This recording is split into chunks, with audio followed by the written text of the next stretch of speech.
And in my meditation practice today, I was feeling a lot of gratitude for my teachers.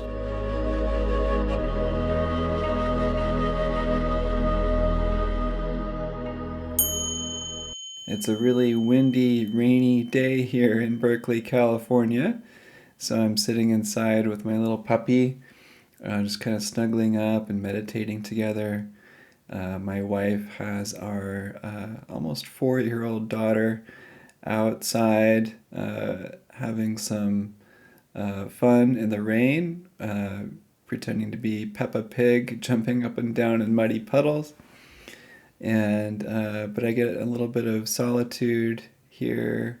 And in my meditation practice today, I was feeling a lot of gratitude for my teachers over the years since I learned mindfulness and meditation in Thailand and in China. A lot of gratitude came up for the monks and the Taoist masters who I learned from, and just being able to just simply be and notice what's coming up, notice the sensations in my body and in my heart, the emotions that come up, and to stay attuned to what's happening in this present moment without judging it or reacting to it or trying to change it or trying to control it or to find distractions, but rather to simply be here now. And one of my teachers who I was reflecting on is Gabor Mate, who came to our mindfulness meditation certification program last year a couple of times. And when he was talking about mindfulness, he encouraged us to not frame it in terms of what it's not, but rather in terms of what it is. So sometimes when we talk about mindfulness, we can talk about it in terms of this non-judgmental awareness. But Gabor Mate was saying, well, instead of framing it like non-judgmental awareness, why not something like caring awareness? Because we don't want to focus on what it's not, and we also want to be able to notice judgments as they arise without deeming them to be bad or that they shouldn't be happening. So we can make room for judgments to arise and just stay aware of them arising and passing away. Because judgments are common and they're relatively normal. If something is unpleasant or if we're afraid of something, then we might judge it to be bad or wrong. And if something is pleasant, we might judge it to be right or good. And so instead of framing it as non-judgmental awareness, we can frame it as caring awareness, gentle awareness, embodied presence. Some people will say things like self-awareness or emotional intelligence, and those are, kind of accurate, but really it's just about being here now without reacting.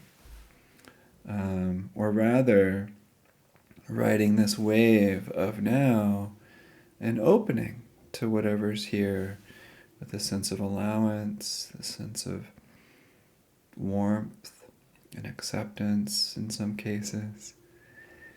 And there's a term that Sharon Salzberg talks a lot about, which is gentle awareness. And I find that gentle awareness is a wonderful way of talking about mindfulness, because gentle awareness is helpful for trauma sensitivity. A lot of us carry trauma that's unhealed, unprocessed, whether we're conscious of it or not.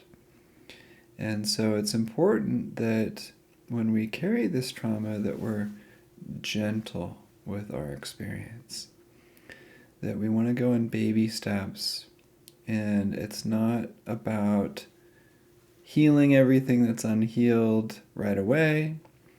It's not about forcing awareness into every shadow of our experience.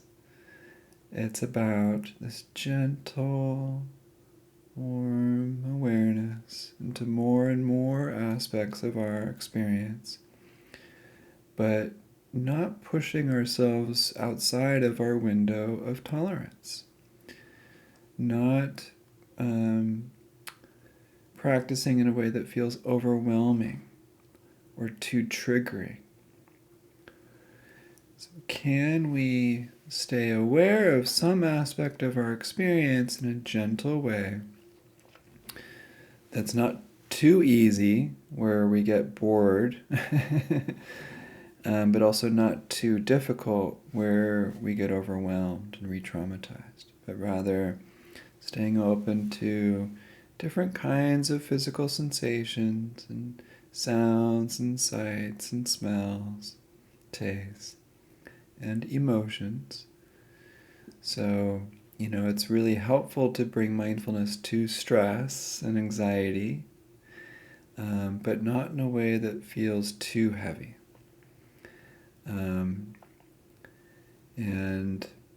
we can bring mindfulness to feelings of warmth and joy and gratitude, but finding that balance between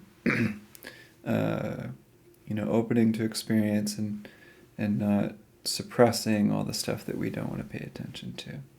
So can we find that balance of tending to different kinds of experience at different times, but all the while being gentle with ourselves? And as mindfulness teachers, we want to encourage the courage to open to what's a little uncomfortable, but not push people too far, and to bring that sense of gentleness.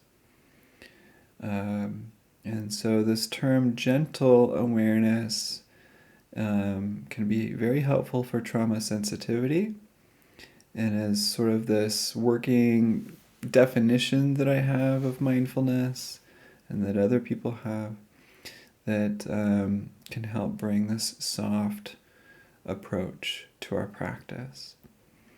So hopefully that's of help to you, whether you're a practitioner or a teacher, to bring that gentle awareness, including this gentle awareness to our judgments, which will come up because we're human. So just wanted to share that. I hope you're staying dry out there, staying warm. Might take the puppy out for a walk later if it warms up. But in the meantime, it's nice snuggling here and just meditating together. So I hope you're doing well. If you'd like to teach mindfulness in professional settings, please feel free to check out our certification program. If you have this sense of compassion for actually helping people, then we'd be honored to welcome you. All right. Take good care, everybody. Bye.